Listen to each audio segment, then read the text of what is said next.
In my past life, Santiago, as the representative of the review committee, blocked my promotion for 10 years. He said, "You're my wife. You need to avoid conflicts of interest. This is only the second year. You still have chances. By the fifth year, Lisa, you should give more opportunities to the younger generation." Back in our day, if the older generation hadn't stepped down, it wouldn't have been so easy to get into the research institute. In the final year, I knew that if I didn't get promoted, I would have to step down. I pleaded desperately with him, but the next day, the person ranked first on the promotion list was his true love. This time, the always grandiose Santiago used all his connections and blocked me again. In infinite regret, I was literally furious to death. When I opened my eyes again, I was back to the day I retrieved my resignation withdrawal application. Chapter 1. Lisa, I'm off to work. Remember to go find the teacher and get your resignation withdrawal application back later. The sound of the door closing came to my ears. Only then did I suddenly sit up from the bed. Looking at this old house from 30 or 40 years ago, I finally realized I really was reborn. Back to 1977. That year was our second year of marriage. Santiago and I both passed the exam to Northwest Industrial University. But just last night, because Santiago's mother broke her leg, we agreed on this. I would withdraw my resignation, give up my university opportunity, and stay to continue working at the military factory. He would follow the plan and go to Northwest University. The next year, I originally wanted to continue applying to university, but I got pregnant and had to put the plan on hold. Later, we lived apart for more than 10 years. During those years, I raised the child alone, cared for my parents, and worked. When I finally became a technician and just entered the research institute, Santiago returned. Because of his excellent resume, he became the head of the research institute. Then, I spent 10 years trying to advance further, but I was blocked every year. The first year, he blocked me, he said, because I was his wife.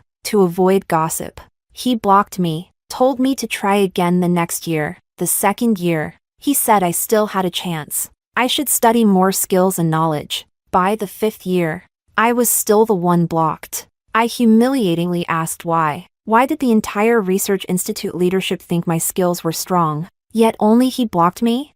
He was silent for a moment, then said, "Lisa, you should give more opportunities to the younger generation." Back then, if the older generation hadn't stepped down, it wouldn't have been so easy to enter the research institute. In the final year, I knew if I didn't get promoted, I would have to quit. So I pleaded desperately. But the next day, the top on the promotion list was his true love. This time, the always grandiose Santiago. He even used all his connections to block me again, taking away my last chance. The promotion opportunity. That's when I realized, during the 10+ years we were apart, there was always someone by Santiago's side. That person chose to live alone her entire life. No marriage, no children, just to be by his side forever. In the end, he couldn't bear to see her leave the research institute. So he blocked me. At the moment I saw the list, I instinctively looked at the two of them.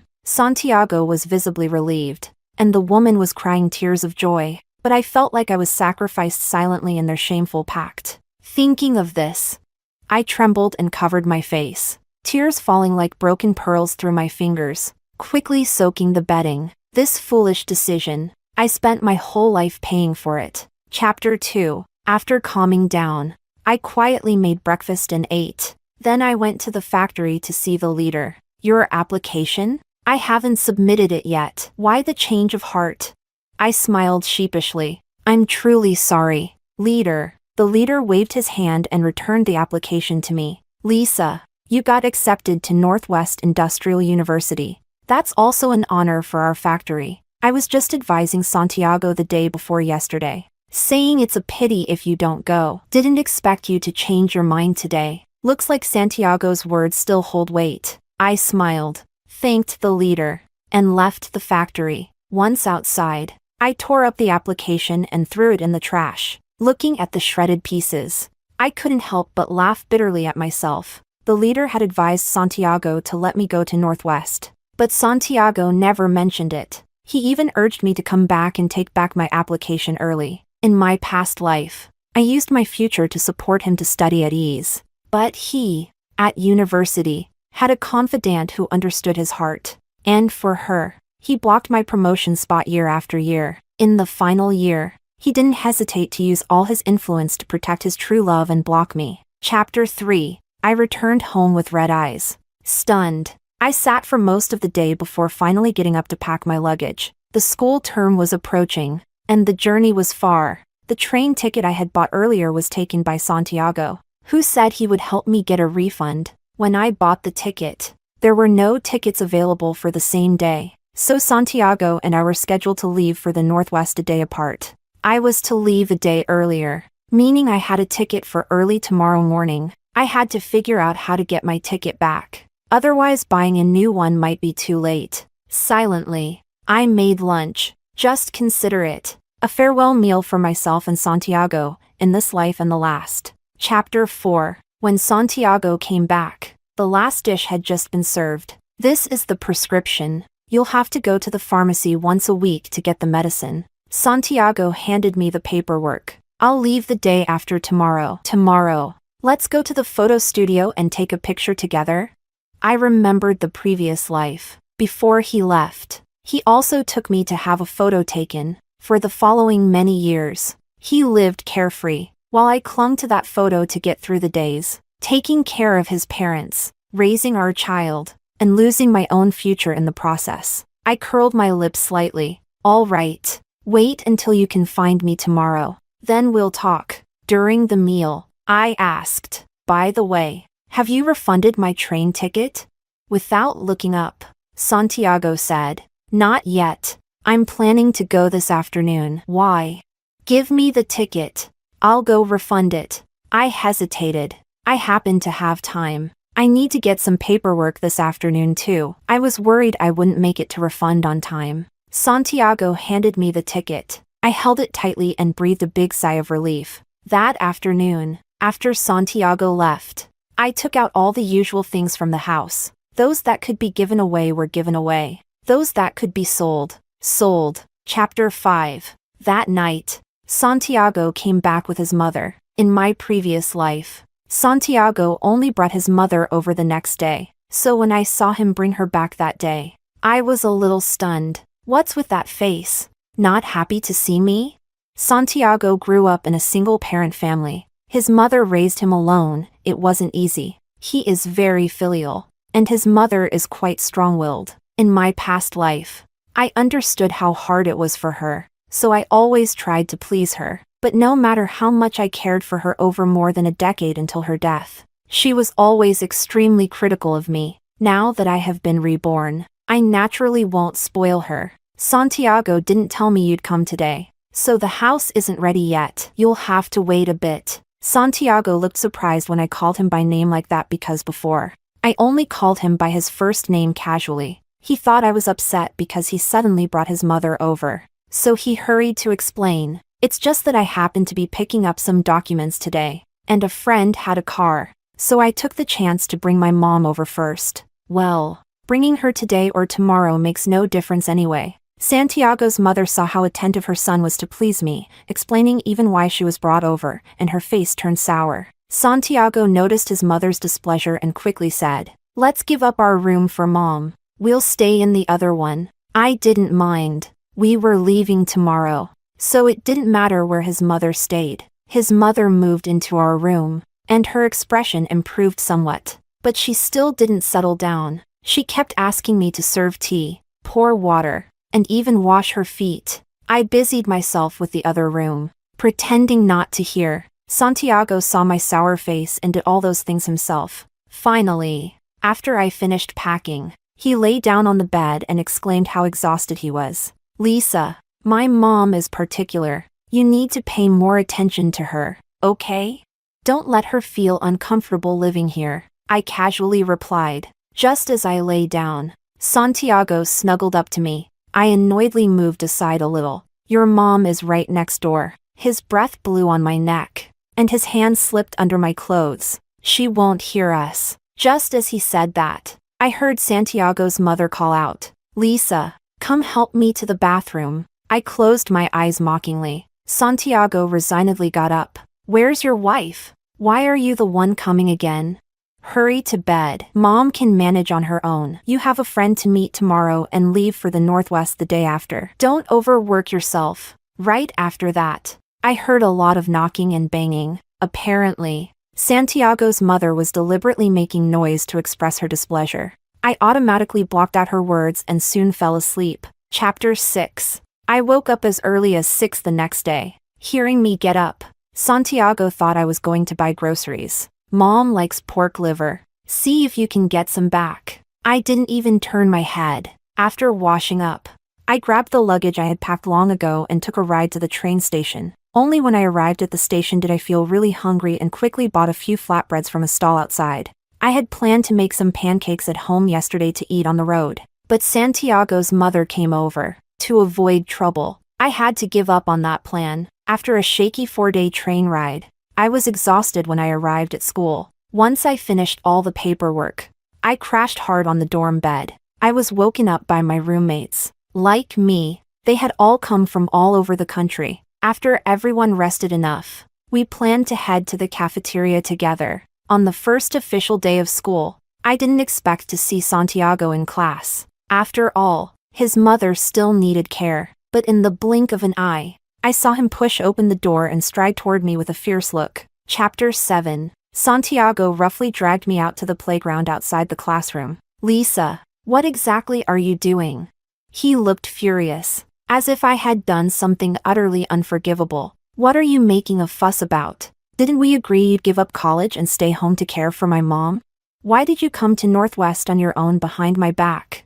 Do you even realize my mom is all alone at home with no one to take care of her? What do you expect her life to be like? Huh? After saying that, he roughly pulled me forward. Come on, pack your things and come back with me right now. I already told the teachers at school you're taking a temporary leave. I jerked my hand free. What did you say? Santiago sneered and looked at me. Lisa, what are you really up to? Do you even act like a wife? You left my mom at home and are here enjoying yourself. Does your conscience allow that? I stared blankly at Santiago, feeling that despite living with him a whole lifetime in the last life, this man in front of me was completely a stranger. So you mean that your mother is injured? As a daughter-in-law, giving up everything to stay and take care of her is what I should do. And me coming here to study at the university I worked so hard to get into is making trouble? Living the good life? Is that what you mean? Seeing my completely unfamiliar expression, Santiago suddenly stopped breathing for a moment. It seemed that only then did he truly calm down. He couldn't help but come over and grab my hand. I'm sorry, Lisa. It's my fault. I was too emotional just now. He tried to explain, but it's also because I saw you suddenly gone, and your things gone too. But we clearly agreed that you'd give up your studies temporarily and stay home to take care of mom. Didn't we agree on that beforehand? But you came here without a word. You left a mess at home. What do you want me to do?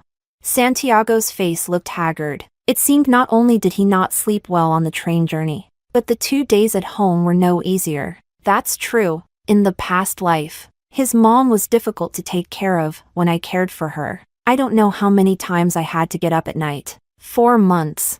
I barely had a full night's sleep. But who understood my hardships back then? And Santiago only cared for his mom for 2 nights. How does that make her a mess? I sneered. Santiago. Yes, we did agree that I'd give up school and stay home to care for your mom. But you only cared for her 2 days, right? How was that life? And your own mother even thought she was a mess. So why do you feel you can just throw this mess onto me as if it's natural? Santiago got angry. Why? Because she's my mom and your mother-in-law. Why do you say that? I grew up without a father. My mom raised me and even got me married. My mom arranged everything for me. But now? I couldn't hold back anymore. Santiago, you know she's your mom, not mine. Your mom had it tough. Your mom worked hard, but wasn't that because of you and your dad? So why do you expect me, the daughter-in-law, to pay the price? Just because I married you, I should give up everything and be a servant in your family? Santiago? Slap. Santiago's anger exploded and he slapped me. My face instinctively turned to the side. Oh my, did it get physical? Yeah, what happened? TSK. A big man hitting a woman, worse than a pig or dog. I pressed my tongue to my numb cheek. After a long while, I raised my head. Santiago hid his hand behind his back, looking guilty. Lisa, I'm sorry. I didn't mean to. Let's get a divorce, Santiago. I said calmly. What?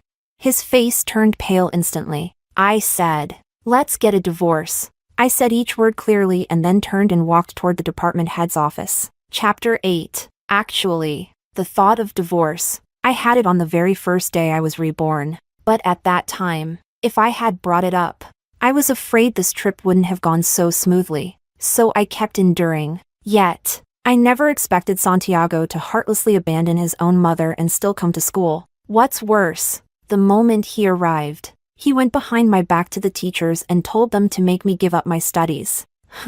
Saying it nicely, I could take the exam again next year. Never mind whether I can pass next year or not. Just the way he completely ignores me makes me feel incredibly disgusted. In my previous life, for him, for the kids, for that marriage, what did I get? He found a red-haired confidant at university. After he became my superior, he blocked my promotion chances for 10 years straight. Every time I complained to the kids about my grievances, they would always side with him, thinking their dad had it hard too, thinking that me staying home taking care of those two was fine. As for my wishes, my dreams, my future, in their eyes, it wasn't worth a mention. Having taken the wrong path once, I will absolutely never let myself fall again. Chapter 9. When I explained to the department head that Santiago's mother had only broken her leg, was not bedridden or paralyzed, and did not require constant care, the head was speechless. My grades were excellent, 40 points higher than Santiago's. Plus, I had worked at the military factory for 3 years and was an outstanding employee there. I not only mastered some confidential knowledge but also had quite strong math skills. In the eyes of the school leadership, my abilities far surpassed Santiago's, who got into university mostly based on grades alone. At this time, everyone was saying women could hold up half the sky. Many scientists and researchers were women. Many even dedicated their entire lives to scientific research. So the department head did not think that I should give up my future just because I was a woman, to support a man who was originally not as capable as I was. When the head asked about the handprint on my face, of course, I didn't hide the fact that Santiago had hit me. Lisa, stay here and study hard, she said. The country needs talents like you. Don't worry about anything else. Just focus on your studies. Hearing this from the school, I finally felt at ease. True to its reputation as a top university, the teachers didn't believe Santiago's words just because I was female and didn't think I should give up my studies to take care of his mother. I thanked the head sincerely and returned to the classroom. I don't know how the school leaders handled the matter, but after Santiago was summoned once, he never again spoke to me about giving up my studies to take care of his mother, and I threw myself wholeheartedly into my studies. When Santiago confronted me again, it was more than half a month later. Lisa, how long are you going to keep this up? You haven't asked whether I eat well, dress warmly, or if my clothes are clean. What exactly do you want? I looked up. I stared at Santiago for a while and then remembered he had come to the school too. I rubbed my sore eyes. First, I'm not keeping this up. Second, whether I eat well, dress warmly, or can do my laundry has nothing to do with you. I've told you, we're getting divorced. If you've come to terms with it, we can go through with the paperwork immediately. If not, then please keep your distance. I still had many books to read and no time to waste on pointless arguments with Santiago. Lisa, are you serious? You really want a divorce?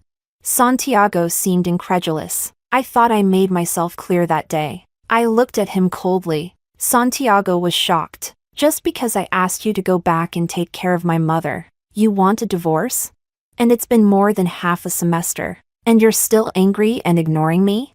Are you serious? Before I could speak, someone called out from afar, Santiago? I looked up and saw a woman in a white dress, her long black hair flowing gently over her chest. She came over and stood next to Santiago. Santiago? So this is your wife? Then she looked at me with eyes full of persuasion. Wife, I heard you left your mother-in-law behind to come study here, and after Santiago talked to you a couple of times, you've been angry ever since? I'm just saying, as a wife, you have to be filial, or else a good man like Santiago will lose heart. Santiago pursed his lips. Lisa, is what she said true? Before I could answer, the woman interrupted, looking curiously between us. What are you two talking about? Her moist eyes looked at me with curiosity. Wife, what did you say? Why is Santiago so angry? Wow, just now she called him Santiago. Now she calls him Brother Santiago so affectionately. I smirked.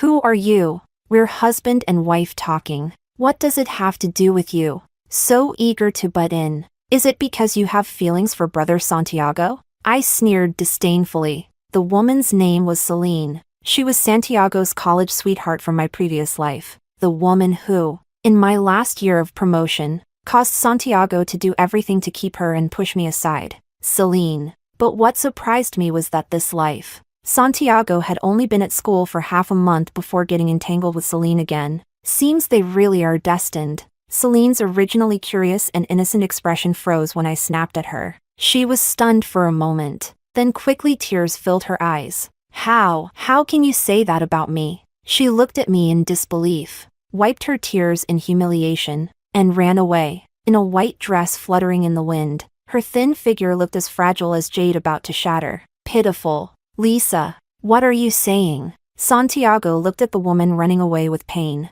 then turned to angrily lash out at me. Chapter 10. Smack! I slapped him hard. He covered his face, looking at me in disbelief. Lisa, what's gotten into you? Smack! I slapped him again. Lisa! Santiago, furious, raised his hand. I stepped back. Santiago, I'm right here at school. Yet you're getting cozy with other women. Aren't you afraid I'll report you to the teachers? Santiago was flustered. There's nothing between Celine and me. We're just confidants. I almost threw up hearing that. Ha. I coldly walked past Santiago and returned to my dorm. Now that they hadn't done anything too outrageous, I naturally wouldn't say much, and I didn't want to waste my thoughts on them. Since Santiago didn't want a divorce yet, I'd just drag it out. The first semester soon ended. Because of my excellent grades and prior work at the military factory, I was given a secret mission before the holiday to work at the research institute for a year. No one knew about this. Of course, I never told Santiago. Chapter 11. A year flew by in the blink of an eye. When my work at the research institute came to a pause, I returned to school. There were still 6 months left until graduation. I needed to come back early to handle the paperwork because after graduation, I would go straight to the institute. When I returned, my roommates, whom I hadn't seen for a long time, were all extremely surprised. We planned to eat together in the cafeteria, but I didn't expect that as soon as I walked in, I saw Santiago and Celine sitting intimately together. They were almost leaning on each other, acting like a couple deeply in love. My roommate gave me an awkward glance. Lisa, you don't know yet, right? Your husband Santiago is a big deal at school because of his excellent grades. Many secretly like him. That one there is the closest to him. I knew that one my roommate referred to was Celine. I nodded silently, saying nothing. Santiago looked good on the outside and had great grades. If it weren't so, in my previous life, Celine wouldn't have stayed unmarried for him her entire life, almost becoming his true love. There was a lot of gossip about the two of them at school, but since I, the main person involved, said nothing, everyone just watched quietly. However, since I was back, I felt that my divorce with Santiago should be brought up. I took a step forward. Oh, eating? Santiago and Celine froze their movements and both looked at me. Lisa, Santiago suddenly stood up. When did you come back? Where were you this past year? Compared to Santiago's agitation, Celine's expression was calm but hostile as she stood beside Santiago, looking at me with antagonism. I heard you two have been inseparable at school, flaunting your relationship everywhere. Santiago, are we divorced or not? Santiago's face changed instantly, and he pulled away from Celine. Celine instinctively looked at me. Are you really willing to divorce? The roommates gave her disdainful looks. Though they said nothing, their meaning was clear. Celine blushed but held their mocking gazes and fixed her eyes on me. It was as if demanding an answer. Are you really willing to divorce? Santiago wanted to say something, but seeing brave Celine, he seemed moved as well. He tightly held Celine's hand and looked at me. Fine. If you want a divorce, I'll grant it. I nodded. That day, I went with Santiago to get the divorce certificate. But just after the divorce, I went to the principal's office. I handed over detailed evidence about Santiago and Celine's affair during the year I was away. Compared to Santiago, who on the surface had excellent grades but poor character, the principal promised to give me a satisfactory resolution. A few days later, I heard Celine had dropped out. Of course, before dropping out, she and Santiago had gotten married. My roommates were very gossip-happy. You don't know. The school explicitly told them to choose, only one could stay. But Celine surprisingly said she would quit to let Santiago stay. Tisk. It's not easy for a family to raise a university student, and she gave up her studies so easily for a man. I just don't get it. I smiled bitterly and shook my head. She wasn't the only fool. It was me in my past life. But this time, it was Celine. Yet the one benefiting was the same, Santiago.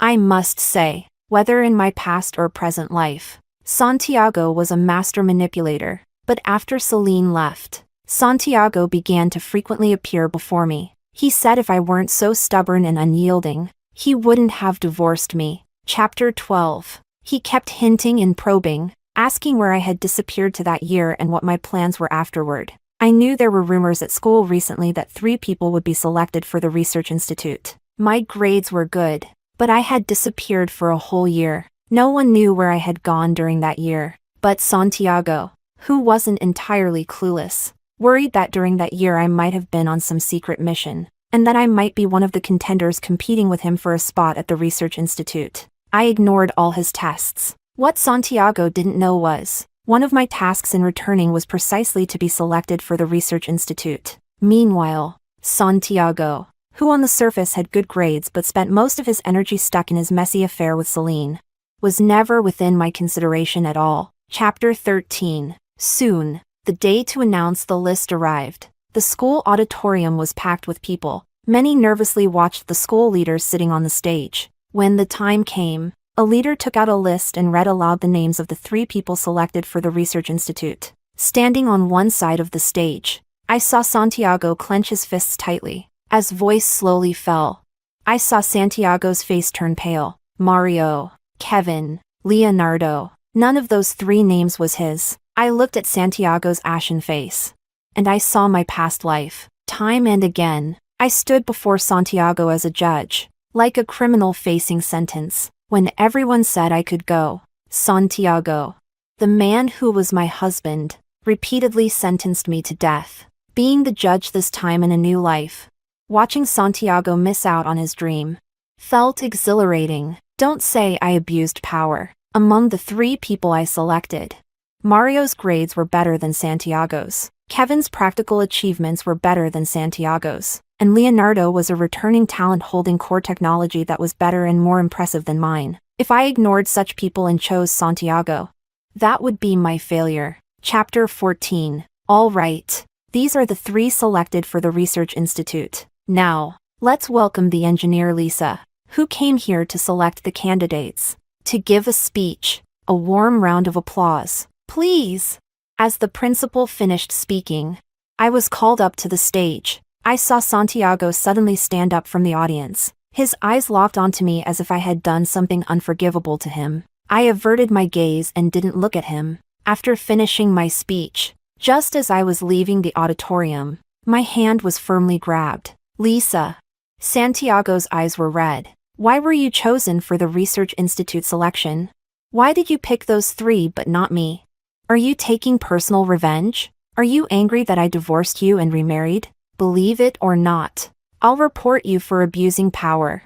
I shook off Santiago's hand forcefully and said coldly, whatever. Behind me, Santiago punched the wall hard. Lisa, you will regret this. Chapter 15. That same day, I was called into the office. Inside, Santiago was stiff-necked, clearly very unhappy. Comrade Lisa. Santiago obviously isn't satisfied with the personnel selection. Not only did he come to me, but he also sent a complaint to the Research Institute, accusing you of abusing power. So, please give us a report explaining why you chose those three instead of Santiago. The principal glanced at Santiago with a smirk. This is also to satisfy Santiago's doubts. Santiago's face turned pale, but he kept staring at me. I sighed and placed the prepared documents on the desk. Then I stepped back and said to Santiago, "Take a look at these." Santiago's resentful gaze fell on the stack of documents. After he finished looking through them, he staggered out of the principal's office, utterly defeated.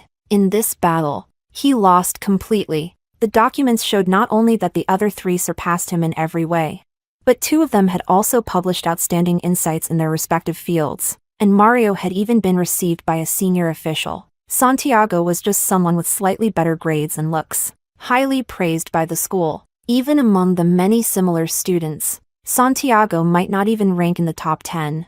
How could such a Santiago accuse me of abusing power?